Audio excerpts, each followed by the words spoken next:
Okay, why? Since the name has come up a few times, why is BMW and I mean it's almost a joke BMW? You know, why is BMW and Mercedes still so important to Iranians, Vahid? This goes back through the history.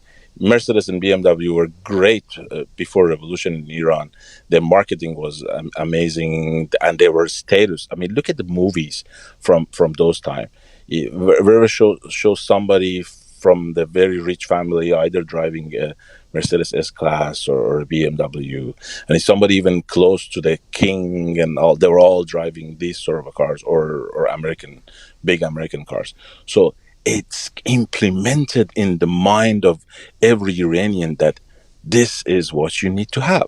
Like for example, I love Audis, and Audis are very good. They're as good as the Mercedes and BMW these days.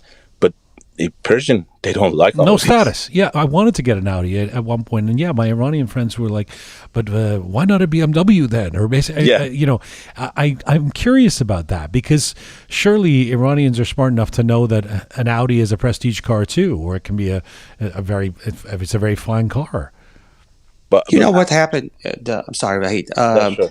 The first impression of many cars in Iran's being like whether it was a good car or a bad car. I'm a big fan of Land Rover. I always had, beside every other cars I had, either have a Range Rover or a Land Rover. And everybody in Iran thinks this car is one of the worst cars being built. And I've been trying to just tell my followers, dude, first of all, some cars are not built for every people in every kind of to all kind of income. So this car is coming at the price of $100,000. The person who has the money invests in it and buys it and enjoys it. And then when it comes to the troubles, he drop it and he go buy another one, right? But everyone, and even if I drive or bring a brand new Range Rover, this saratana, this is a cancer. Why? Because back in the days in 1970s, when some Range Rovers were coming to Iran, they were British cars. They were difficult to work with, and obviously mechanics in Iran are so practical. They have only one, no offense to anyone, a screwdriver and a hammer, and they fix the whole car for you.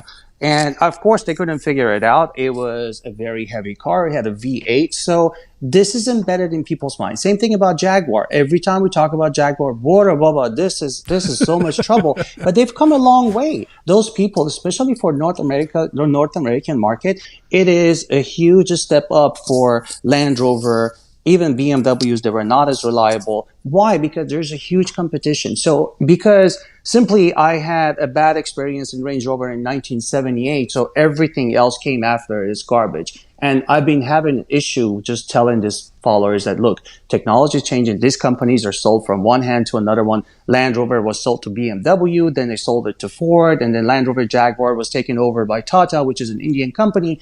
And they've been working on their products. You cannot just like look at every product through one eye and say, no, they're junk. My uncle had one in Shamal. Every time we were going there, we had problem with this damn car. So please don't talk about Range Rover anymore. I mean, this is the mentality of most of these people.